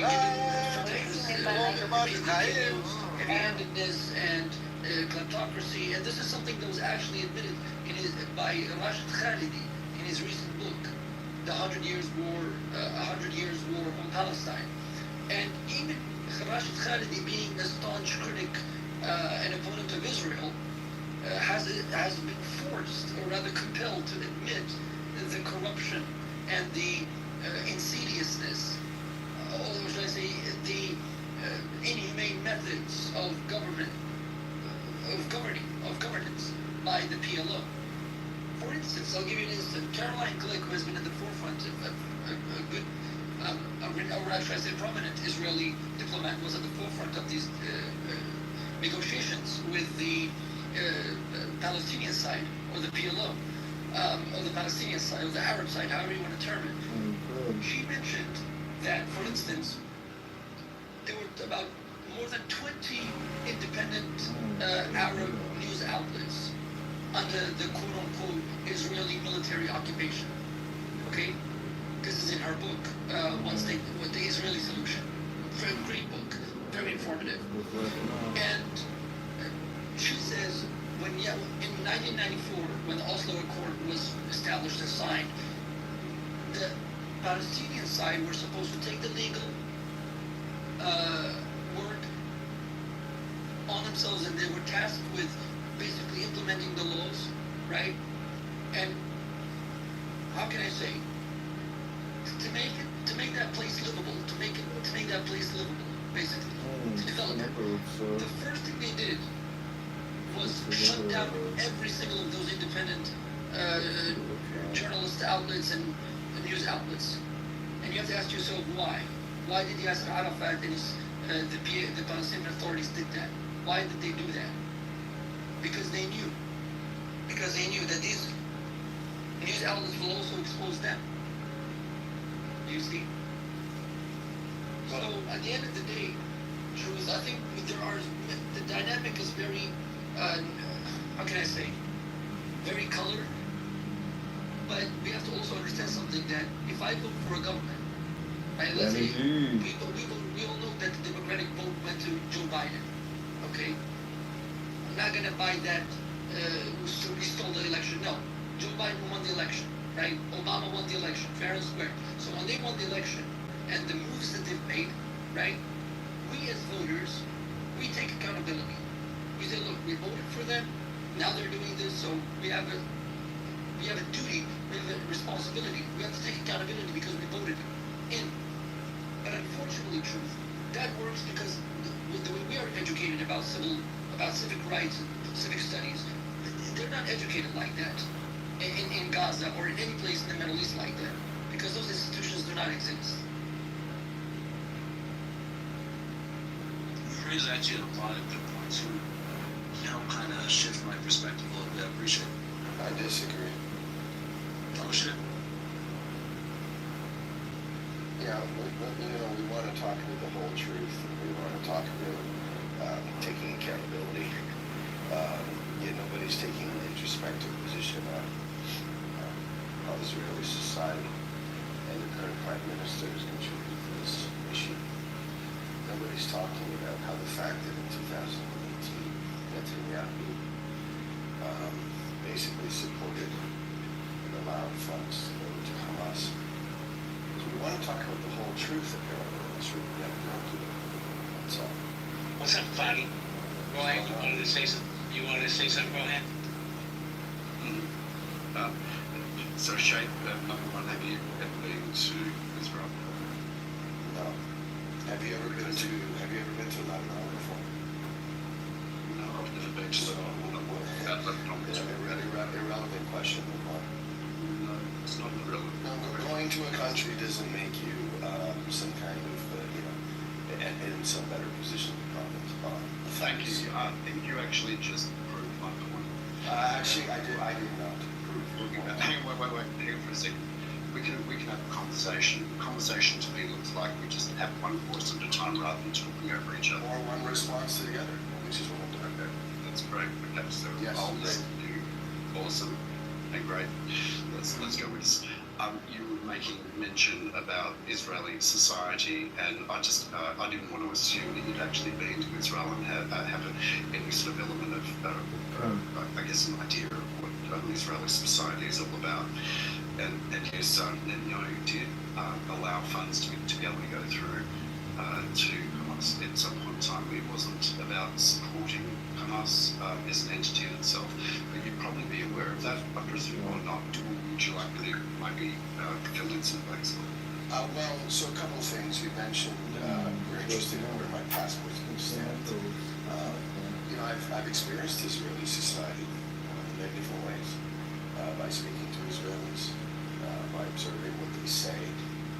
So again, while I may not have walked on the ground, that has nothing to do with my commentary. My facts. what I'm saying is, we want to talk about the fact that the Palestinians are having a good time here. And we want to talk about the Palestinians. And there's scruples documenting the fact that our policy as part of the political strategy to try to wedge in Palestinian society is that we never force against this ultimate goal, which is to prevent a unified movement towards the Palestinian state. Nobody wants to talk about this. But we want to make claims about the fact that we're talking about the whole truth. Still got time. We're not talking about the Fine, hold on, Alfred, fine. First of all, I haven't heard from you in a long time. I'm just curious, right? Because it sounds like you're angry. I'm trying to understand where this anger is coming from. It's straightforward. I don't like when people make claims on top of the truth and they start convincing others like they're somehow being balanced and it's just like there's an elephant in the room there. There's an elephant in the room here, which is the direct role of the leader that this country has played in the situation that we're in. We want the Palestinians to be accountable for Hamas, but we don't want the Israelis to be accountable for their prime minister, who basically signed off on sending $30 million a year. Terrorist group. That's called supporting terrorism. That's what that is, factually. So, are you familiar? And it's at times this actually occurred. Are you familiar with what the funds were typically used for, or are you just wanting to be able to state that? Look, I mean, facts are very important, but context is actually for me a lot more important. So let's look at the context of what this was for. Do you have any idea what that was for? Yes, it's supposed to go to the Palestinian people. Oh, okay. So would we neglect to actually mention that as part of the facts that you want to be able to bring up? And no, because Israel makes the claim that Hamas... Hang on, we're not doing this again. Okay, when you were... Why? Do what I want to do. You're not the police. I mean, just drop the condescending tone. You ask a question, I answer it. You're upset because I answered your question. Not everything. It's not a matter of having a condescending tone. Is trying to, as earlier, we managed to be able to try and set some ground rules about how we have a dialogue. It's really quite simple. Okay. When I'm talking, I expect you to be able to mute up when you're talking. I'll mute up and I'll listen for as long as I can. Now, you're talking about having a truthful conversation. You're talking about money from Israel, allowing effectively Qatar to be able to provide money to Hamas. It wasn't actually Israel getting money at all. And neglected to be able to mention this vision or ideology for having truth being discussed, that the money was going towards salaries for civil servants. It was also the money was going to humanitarian aid. It was also going for fuel and basic needs for residents. You also might want to be able to put into this context of having a conversation regarding truth that Israel, through Netanyahu at the time, was also providing, making sure people in Gaza were getting electricity, water, and also gas at the same time. So if this sounds like a very nefarious type of person, individual, maybe we can just put that in context and get some consideration. By the way, I'm not I'm not an anti-bigot. Okay, thank you. All right, so what we neglect to mention, and what you've just neglected to mention, in this pursuit of the full facts, is number one, somehow Israeli officials make the claim that, well, we can't send chocolate bars into Gaza because Hamas will just take those and sell them and then build tons of weapons. No, we have to have complete cease, no food, no electricity, no water. Hamas is taking all of the food, and yet we're comfortable giving them $1 billion. So which one is it? Is it that Hamas can't be trusted with money, and that they're robbing the Palestinian people? Or is it that we can't trust Hamas with money because they're going to give that money to the Palestinian people? Which one is it? We want to pursue the truth in this room. Okay? The second thing that you reluctant to mention, you walked around it, is it doesn't help your point. I don't know if you're interested in pursuing and talking about the full truth. Do we want to talk about how Netanyahu's policy, stated policy at the time, would drive a wedge in the Palestinian society? We're not here to pursue the full truth. Everyone's here to argue for their position. Don't say we're here to pursue the full truth. Well, I was being truthful with you, number one. I don't think there is the absolute truth to start off with. We're not going to know exactly what the whole truth is. We can just make hypothetical slingshots at each other, and that'd be a wonderful way of spending an evening in itself. But yeah, I mean, it's not. Again, it wasn't Israel providing money. It was actually Qatar. Money was being going towards humanitarian aid. It was there to be able to prevent the humanitarian collapse in Gaza. Look, I'm actually really quite curious, as much as you might be anti-Israel, I can sort of get a flavour of your rhetoric. Do you have any... Netanyahu. I mean, it's... anti-Netanyahu, okay, well, that's fine. You can be anti-Netanyahu, and that's perfectly fine. Do you have any criticisms of Hamas, or what's your position on that? Very good, very good. So now that we've established that there is a real genuine interest to pursue all of the data and all of the truth, we can go on to pursue one another's positions. I mean, Hamas is a terrorist organization, period. What they did on October 7th is completely appalling and unjustified by any means, by any and all means. That's my answer. Pretty good question, very simple answer. Not fair to look is just to be able to establish what type of foundation the conversation we're having. I appreciate you saying that. Yeah, and you got it. And here's my view. I hold Israel to a much higher standard than I hold Hamas. Sorry for doing that. No, I think you should hold. I think it's fair to be able to do that, given that Hamas is not part of any type of international forum. They're required to be able to be accountable for international standards at all. We are talking about a terrorist organisation. However, when we single out a particular entity over another, especially we're not mentioning a whole range of other issues as well. The bottom line is this, that Israel gets picked on left, right and centre. It's increasing the amount of anti-Semitic attacks worldwide, which makes it unsafe for children to be able, Jewish children to be able to go to school, or for regular people to go to places of synagogue and worship and so forth. So, you know what, it's just a little bit, we're going to look at that. Well, I'd like to comment on that, yes. I'll let you comment too, but I want to ask you a quick question, and I also want to get up to speed as well. Fadi, how do you feel about the current situation with Israel doing Iran right now? How do you feel about it? I think look, that's a really tricky question, but I'm going to answer it directly. I won't adopt your questions, right? Look, I think the Iranian regime is getting it's coming on that. I think that the world will be a better place for them. So I'm not clear about that. And that said, I'm not sure I trust Netanyahu's motives at all, because he's shown to be untrustworthy in his motives.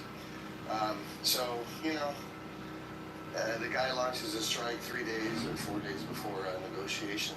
That sounds like trying to undermine the negotiation. Fadi, do you think, power play. how involved do you think the U.S. was, that's not overtly being stated, but what do you really think went down there with respect to the seal, the imprimato coming out of the U.S. before that strike? What do you think?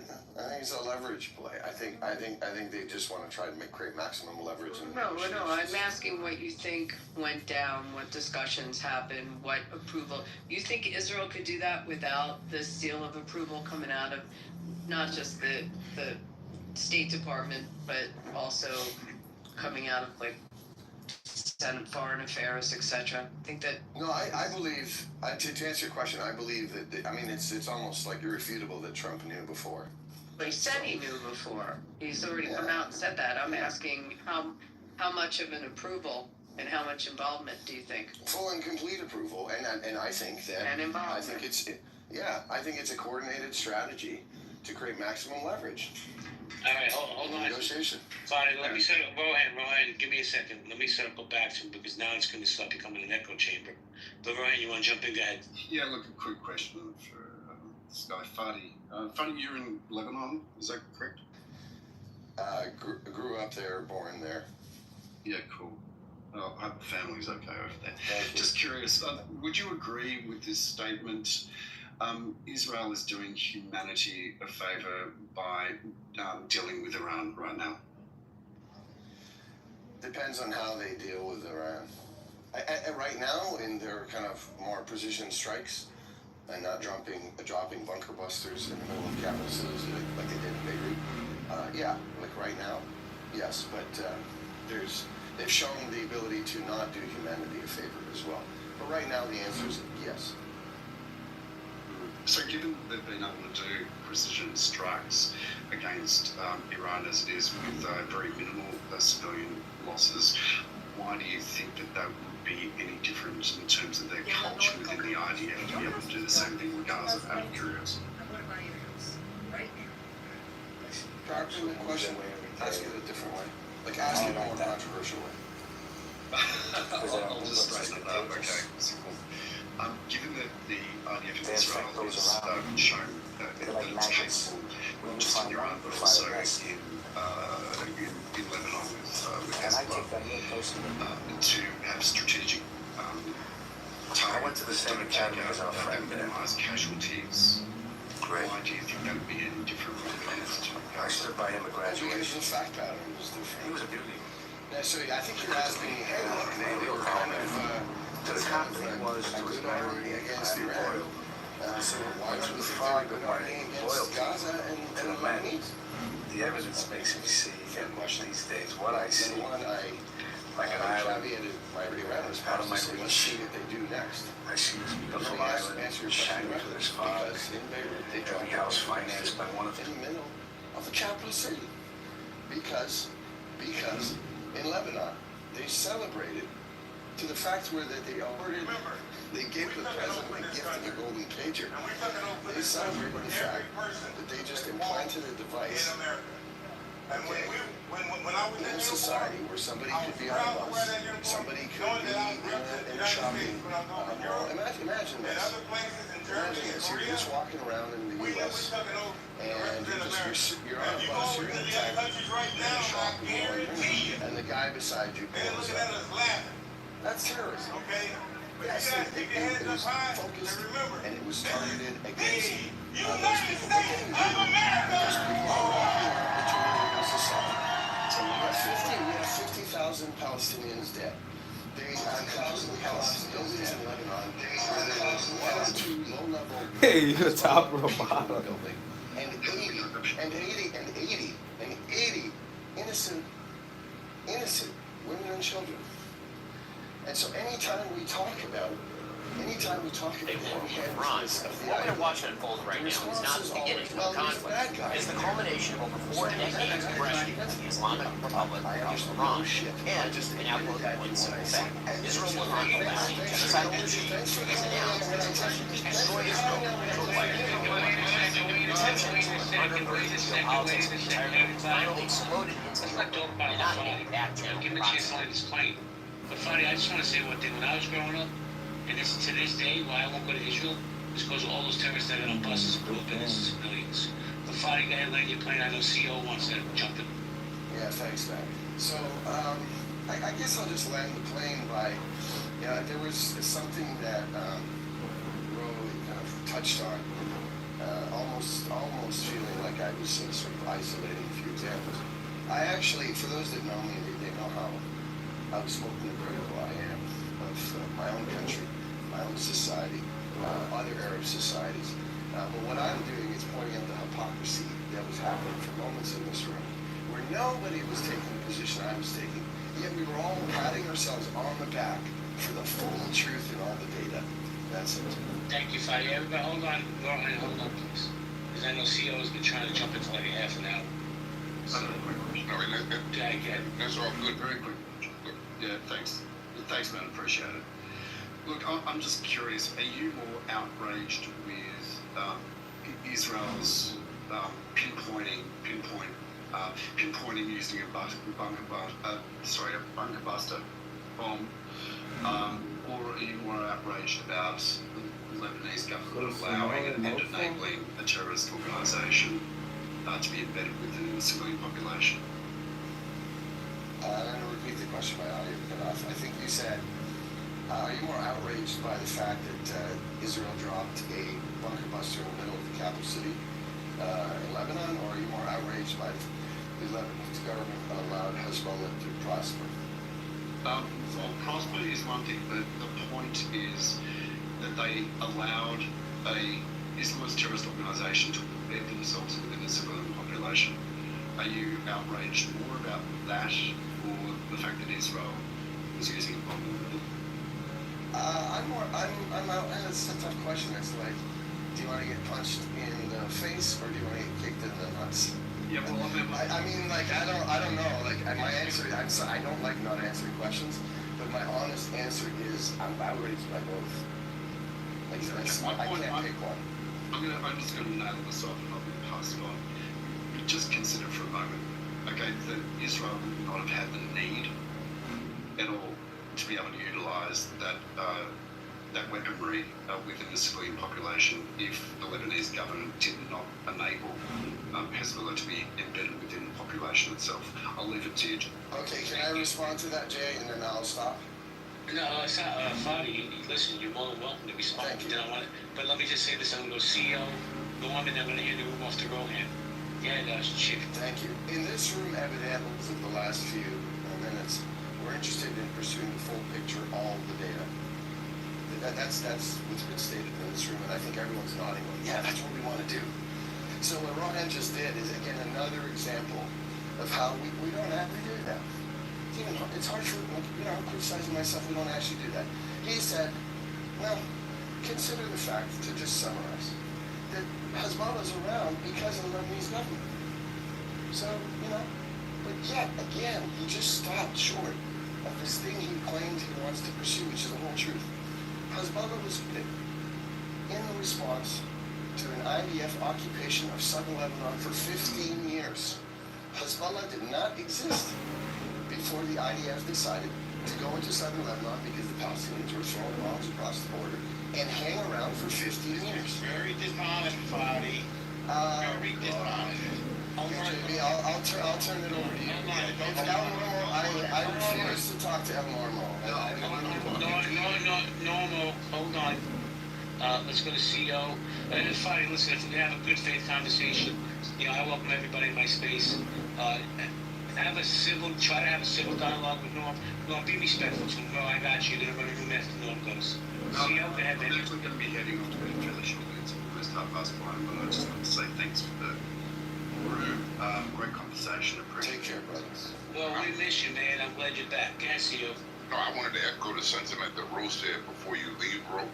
I was going to say a few things here. The first being, if I listen to multiple news stations, I probably wouldn't get the level of civility, decorum, and objectivity that I just heard talking about one of the thorniest issues that all of us discuss in terms of Israel, Palestine, the Middle East, the whole 9 yards. You guys challenge each other, have diverse opinions. I rarely hear a voice that speaks in terms of understanding that all Jewish people don't support Bibi or what have you. I think what you guys literally, man, went through this conversation, you educated the room, you spoke on what you know, for the most part, you were more civil, like I said, than I hear on news stations, man. So I just want to celebrate all you guys for the way that you handled that discussion. It's very informative. Even though this is a tense issue, man, you guys did a really good job. Okay, so just thank you so much for the way you have the conversation. Thanks, man. Rome was more civil than I was a bit amped up, but Yeah, you know what? Yes, are you done or you want to continue? No, he's turned up, man, but he had facts. The main thing I wanted to get into, man, was just Alpha. For whatever it's worth, Alpha, I went to add you. Because I like something that you said, and I noticed you have the MBBS and neurology. I actually tried to get my daughter to move in that direction. She chose physics for whatever it's worth. But you mentioned something that I think relates to all of these regimes, whether it's in the Middle East or in the United States. And you said that it takes 18 years to brainwash a generation, right? And people use the terminology most of them now than ever about propaganda, because there's a new media world we live in where it's easy for people to mislead folk. I would love to hear your opinion on the way you spoke about the brainwashing with regimes in the Middle East and relate that to the current situation that we're dealing with here in the United States as it relates to No King Day and so forth and so on. I don't want to get too far away from the conversation we were, but I just thought that was such an intriguing position, and with you being an expert in it, I would love to hear your opinion. Can I chime in quickly on that before he goes, on that concept? Just on getting through one generation, maybe two generations. Yeah, Abby. I mean, so we can take it back. I've heard my rabbi talk about this a lot, on why there were 40 years in the desert. And one of the theories is that that they needed to recycle through two generations in order for they were coming out of slavery, and there were a lot of issues, sociological issues going on with the people, and there was a theory that it needed to cycle through generations.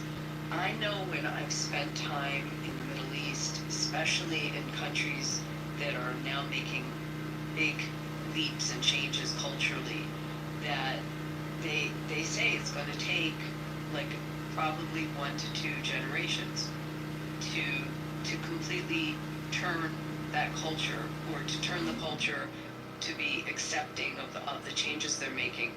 I learned this when I went to Saudi, because there's 75% of the country is under the age of 30.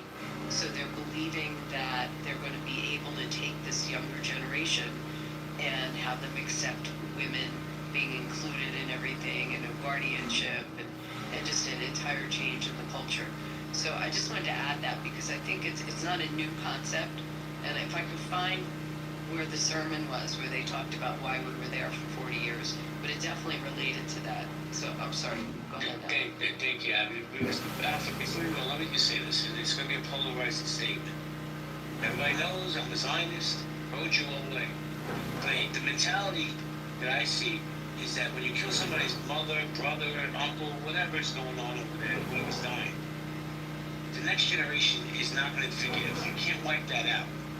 So we can get rid of Hamas, but the problem is there's going to be a Hamas 2.0, because the next generation is coming up, they're going to be resentful towards what happened to their people. And I believe that, and I don't want to hear about we were able to eradicate Nazism in Germany, because this is, to me, this is two totally different beasts. But that's just my opinion. Hold on, bro, I'm going to hold on, though. Alpha, did you want to answer that question, or am I going to go to the next speaker? Just briefly. CEO, thank you for the question, and I hope and I wish your daughter the best. And I'm sure as a father that I'm yet to become one. Maybe I can learn a lot more from you about fatherhood.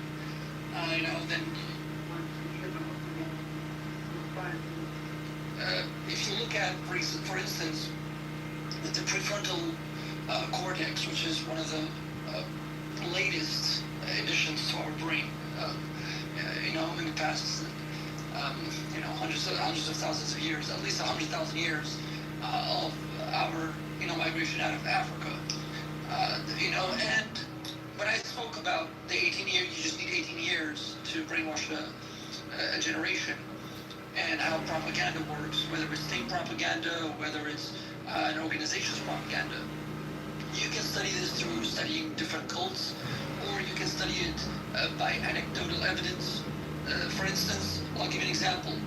the university where I lecture twice a week regarding neurology and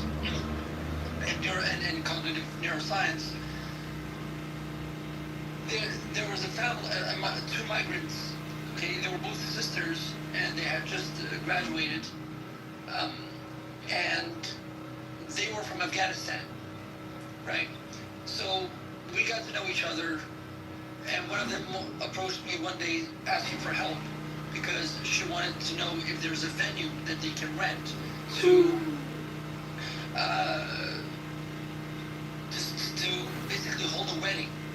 And I said, sure, I can help. So I called one of my, very long-standing friends who does these, who rents out venues for weddings and ceremonies and other sorts of, festivities. So I turned out to him and I said, well, you can talk to him. I was there during the conversation. I drove them there, and she told the owner of the venue, look, I'm from Afghanistan, and she's only, by the way, she was only 26 years old. She said, look, I'm from Afghanistan, and I want this venue. And when the person found out that I brought them, he said, look, I will give you the venue for half the price. Because this person, Alpha, is my friend, has been my friend for 20 years, so I'll give you the venue for half the price. And since you guys are new here, and you're just studying in a university, do you know what she asked for? She said, I want the hall to be halved, separated by a curtain, okay? For men to be on one side and women on the other. I want the bar removed. And the venue owner said, with all due respect, what do you mean by having the venue? What does that mean? She said, I want a curtain to separate men and women. The venue owner was very straightforward and very determined in his answer. Said, no, I'm sorry. My venue is no longer for rent. And I asked her later on during the conversation back home, when I was driving them back home, I said, why did you ask for those specifications? She said, well, I am a Muslim, and I said, yeah, but the venue owner was also Muslim. What made you that? You came to Australia in 2021 during the chaos that happened in Afghanistan with the U.S. withdrawal, and then you're asking for this, right? So I said, what made you this? She said, look, I lived there, I grew up like this, and this is my religion, this is my way of life. And I said, but that's the way of life, then you should have no problem with the Taliban. You should have no problem with that environment, right? I mean, all they ask from you is to follow their code of ethics and their code of religious law. Now, what made me notice something was, as I was listening to this person explain her beliefs and explain her behavior, I understood, even from, the theories of Leon Festinger, the famous psychologist who studied cognitive dissonance, that there is a cognitive dissonance, CEO. And the cognitive dissonance was that this person, being at the age when she was vulnerable and at a, vulnerable age, and she was exposed to this indoctrination in Afghanistan, and her father was actually killed by the Taliban, by the way. Her father was actually killed by the Taliban. She's currently graduating from law, by the way. So what's interesting is that I saw that this was not the work of herself.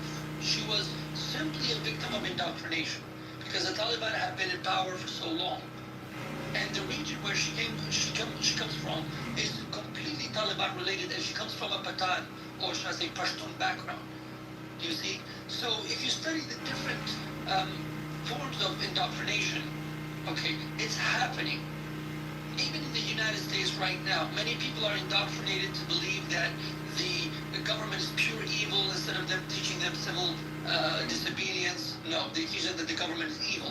Instead of teaching them, look, you can actually protest the government without helping illegals. You can actually help legal migrants. You can actually teach migrants how to adopt, legal child too.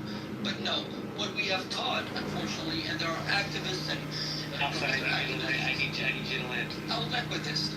So my dear friend CEO, right now in the universities, unfortunately the universities have done a great disservice to the United States and across the Western world. The universities have done a great disservice to the very values that the West stood for, the Enlightenment values, even romantic values, you see. So unless we teach our children to be level-headed, okay, and we teach them that disagreements are fine, demonization is not, and so on and so forth, we will get indoctrination. And why do you need 18 years, 18 to 21 years? Why? Because that's the stage where the brain develops the most. And after 21 years, you can ask any of the neuroscientists at your local universities, the professors, they'll tell you the same. That 21 years, right now they're trying to raise the standard, or should I say raise the age of maturity to 21. You just need that. So, if you do the research, that's all you need. And by the way, I want to say goodbye, guys. This is getting late in Australia. Ro, I'm right behind you. JB, great talking to you again. Thanks for the opportunity. Everybody else, look, please do not take anything I say as absolute truth, okay? I'm all open to facts. I'm all open to scrutiny, so I don't fear it, okay? And everything I've said, please do fact check it. Thanks, JB. Appreciate it. I appreciate you. You can hang out for a while, jump into the conversation. So before I go to the next speaker, right? Before I go to I'm going to do a reset. Fadi, are you there, Fadi? Shapeshifter. Yes, I'm here. Okay, can you have a civil conversation with Norm? I believe I have the ability to do that, but I question Norm's ability, but I'll give it a shot. We're going to find Norm. Do you have the ability to have a civil dialogue with this gentleman? Oh, of course, but that's just not Wait. Okay, hold on. The lives. Okay. Okay, so, but here's the deal. When he speaks, you gotta let him speak, and when you speak, he's gonna let you speak. I'm interested right now in the Said that's not his intent. He says it's not his intent, so his answer's Excuse me, no. Fadi, I was talking. See, you're already going outside the limits of polite conversation. I'm here just to correct the record. I just want to give a few facts. Okay. Well, let me do a reset, then I'll come to you, and then if Fadi wants to join in, be my guest. Guys, this is Healthy Debates. The world is on fire. We're talking Israel, Iran. We're talking no King's Day here in America. We're talking military parades in Washington, D.C. I can't even not laugh at saying that. Military parades in Washington, D.C. Hector, good morning. Chatty, how you doing? Kay, Elkie, Lexi, good morning. The architect, you have your hand up. Let me bring you up. Drew, good morning. Guys, we have a pink ticket. Cash it in. Today's raffle prize, if you're cashing your pink ticket, is lunch at Spumoni Barnes with El Norma. Norma, I'm going to hand you the mic. Please be civil and correct the facts, not the person, please. Norma. Well, thank you very much. Well, I'm always when I'm dealt with civilly, and like Israel, if attacked, I will respond 5 times as hard. That's just the Israeli way, partially because we're small, partially because we can, and partially because we have the moral high ground, and it is necessary for good to triumph over evil. So the problem in what we've been listening to is that the facts have developed to such an egregious extent as to constitute lying by omission. So in the case of Lebanon, a country directly to the north of Israel, 2 of the tiniest nations in the region, is that it has offered safe haven to genocidal terror. First, the Palestinian Liberation Organization, which was thrown out of Jordan because it tried to destabilize the Jordanian government, while also committing egregious terrorist acts against Jews around the world. Just understand this. Not Israelis, not Israel, but Jews around the world. Example, 1972, they attacked the Munich Olympics and murdered athletes in the Olympics. Example, numerous bombings of Jewish delis and restaurants around the world from Argentina to Paris. Example, Inner in-laws. Yes. I'm not sure how that's a mitigating factor, because honestly, girls should be with their mothers and other supportive female family members when they're going through that stage of their life. And too much education for women, like just too many single moms. A lot of men are born. You don't think women should be educated? You don't think, hang on a second, Mark, I gotta ask him this. You don't think women should be educated? I educated, but sufficient enough. Like, And exactly what is sufficient enough? like high school. High school. So, so women should only have as much as a high school education. They should not go on to college. Women should not be doctors, architects, journalists, lawyers. They should not have higher education. Is that what you're saying?